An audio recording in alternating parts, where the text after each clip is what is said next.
आज जिस शख्सियत के बारे में मैं आप लोगों से बात करने जा रहा हूं, जिन्होंने संगीत की दुनिया में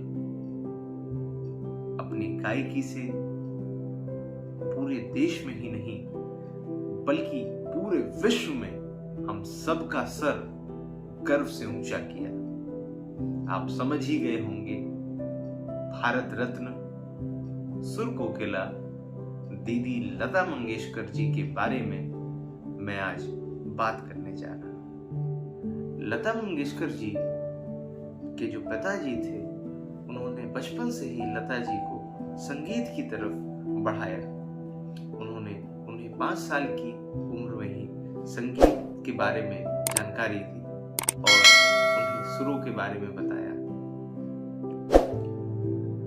लता जी को स्कूल जब भेजा गया तो वह अपनी छोटी बहन के साथ, जिनका नाम आशा जी था, उनके साथ वह स्कूल गई। लेकिन जब लता जी ने अपने टीचर से ये कहा कि क्या मेरी बहन भी मेरे साथ बैठ के पढ़ सकती है, तो उनकी टीचर ने इस चीज पे मना कर दिया और इसको इनकार करते हुए उन्हें भी इस पे डांटा। लेकिन इस चीज से वह काफी नाराज हो गई और उन्होंने यह तय करा कि अब वह स्कूल नहीं जाएंगी। उसके बाद लता जी ने संगीत को समझा, सीखा और इसी के साथ आगे की चीजें शुरू करी स्कूल नहीं जाने के बाद। लेकिन जब वह 13 वर्ष की हुई तो उनके ऊपर एक बहुत बड़ा बोझ गिरा। उनके पिताजी का देहांत हुआ और उसके बाद उनके ऊपर सारी जिम्मेदारियां आई।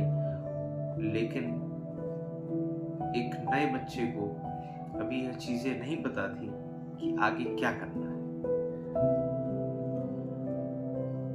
1942 को उन्हें नवयुग चित्रपट मूवी के कंपनी मालिक, जिनका नाम विनायक था और जिन्हें लोग मास्टर विनायक कहते थे, उन्होंने लता जी को एक गायिका के रूप में और एक अभिनेत्री के रूप में संवारने की सोच बनी। उन्होंने उनके परिवार के जितने भी करीबी लोग थे, उन्होंने भी इस पे सहमति जताई कि लता मंगेशकर जी को गाने की तरफ, संगीत की तरफ अपने जीवन को बढ़ाना चाहिए और उसे एज अ करियर लेके चलना चाहिए। लता जी को एक चीज नहीं पसंद थी, जो कि अभिनय था। लता जी को संगीत की तरफ बहुत एक जिज्ञासा रहती थी उसे सीखने समझने के लिए, लेकिन अभिनय की तरफ उनकी कोई सोच विचार नहीं थी। लता मंगेशकर जी जब सदाशिव राव नेवरेकर जी से मिली, जिन्होंने उन्हें मराठी फिल्म में गाना गाने के लिए अवसर दिया, जो कि 1942 में बन रही थी, और उसमें लता जी ने गाना गाया। लेकिन जब मूवी का फाइनल कट हो रहा था तो उनका गाया हुआ गाना उसी में कट कर दिया गया। लेकिन इसके बाद भी उन्होंने अपने हौसलों को मजबूत रखा और आगे बढ़ते हुए उन्होंने 1943 में गजा भाऊ, जो कि एक मराठी फिल्म थी, उसमें हिंदी गाना गाया, जिस गाने का नाम था माता एक सपूत की दुनिया बदल दे तू। और यह गाना उन्होंने जब गाया और पहली आवाज अपनी फिल्म इंडस्ट्री में उतारी, एक नया कॉन्फिडेंस उनमें डेवलप हुआ और उनका जो सोच थी संगीत के प्रति, अब उसे एक नींव मिली अपनी बात को रखने के लिए और अपने आप को साबित करने के लिए। 1945 में लता जी मुंबई शिफ्ट हो गई और वहाँ की भिंडी बाजार घराने के उस्ताद अमन अली खान, जिसे उन्होंने भारतीय शास्त्रीय संगीत सीखना शुरू किया।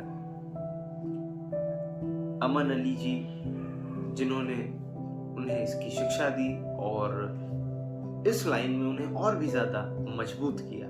और उसके बाद वसंत देसाई और गुलाम हैदर जैसे संगीतकारों से उन्हें मिलने का अवसर प्राप्त हुआ। लता जी गुलाम हैदर जी से काफी प्रभावित हुई और उन्होंने लता जी को जब सुना और उनकी काबिलियत को समझा, तब उन्होंने यह कहा ये आगे चल के बड़ा नाम होगा।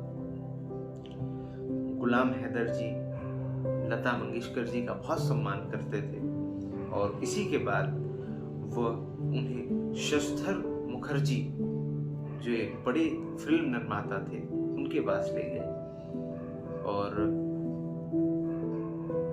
शशिधर जी ने यह कहा कि लता मंगेशकर जी की आवाज काफी पतली है और यह चीज कहते हुए उन्होंने फिल्म में लेने से उन्हें इनकार कर दिया। गुलाम हैदर जी बहुत नाराज हुए, लेकिन उन्होंने लता जी से कहा कि आप अपने सफर में आगे बढ़ते रहिए और उन्होंने 1948 में एक गाना उनसे गाने को कहा जो कि लता जी ने गाया, जिसका नाम था दिल मेरा तोड़ा मुझे कहीं का ना छोड़ा। और यह गाना एक बहुत हिट गाना रहा, जिसके बाद लता जी का करियर का एक टर्नओवर हुआ और उन्होंने आगे का सफर तय करा। तो यह थी कुछ बातें दीदी लता मंगेशकर जी के बारे में, और ऐसी ही और शख्सियतों के बारे में जानने के लिए सपोर्ट करिए इस चैनल को और आपसे मिलते हैं नेक्स्ट वीडियो।